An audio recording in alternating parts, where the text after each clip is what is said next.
Kementerian Kesehatan dan Ikatan Dokter Anak Indonesia hingga kini masih menyebut penyakit ini dengan gagal ginjal akut progresif atipikal alias belum diketahui penyebab atau pencetus pastinya. Ya, sementara penelusuran dan penelitiannya berjalan, pemerintah sampaikan sejumlah imbauan. Mulai stop sementara pemberian dan penggunaan obat batuk, sirup, dan cair hingga mengetahui dan waspada gejalanya. Melonjak sejak Agustus, gagal ginjal akut pada anak di Indonesia terus didalami.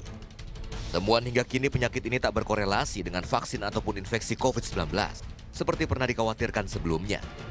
Penyebab pasti masih ditelusuri, namun sejauh ini dari pemeriksaan pasien ditemukan sisa sampel obat dengan senyawa berpotensi sebabkan gagal ginjal ini dari sampel obat yang dikonsumsi.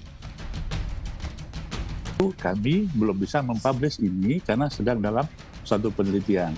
Dan insya Allah minggu depan hasil penelitiannya akan kita publish.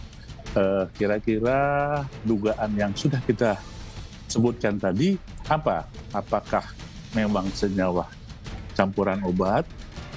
Saya ulangi, senyawa campuran obat, bukan obatnya ya, senyawa campuran obat yang menyebabkan seperti halnya di Gambia, Afrika Tengah, atau ada penyebab lain yang memang banyak hal yang menyebabkan gangguan ginjal akut.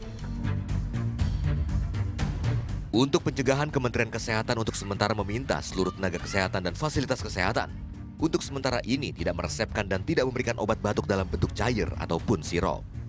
Kemenkes juga minta untuk sementara seluruh apotek tidak menjual obat bebas dan bebas terbatas cair dan sirup, serta mengimbau masyarakat untuk juga tidak berikan obat dalam sediaan sirup dan cair hingga penelitian selesai. Kementerian Kesehatan menghimbau kepada seluruh masyarakat untuk melakukan pengobatan anak, sementara ini juga tidak mengkonsumsi obat dalam bentuk cair atau sirup tanpa berkonsultasi dengan tenaga kesehatan. Jadi yang nomor 7 ini himbauannya kepada masyarakat untuk tidak bisa mengkonsumsi obat-obatan terutama yang bentuk cair atau sirup tanpa berkonsultasi dengan tenaga kesehatan termasuk dokter ya. Yang nomor 8, sebagai alternatif dapat menggunakan bentuk sediaan lain seperti tablet, kapsul, supositoria, atau lainnya.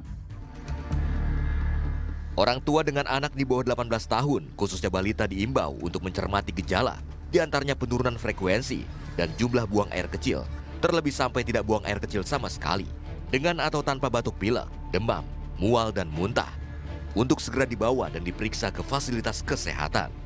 Tim Liputan melaporkan untuk NET.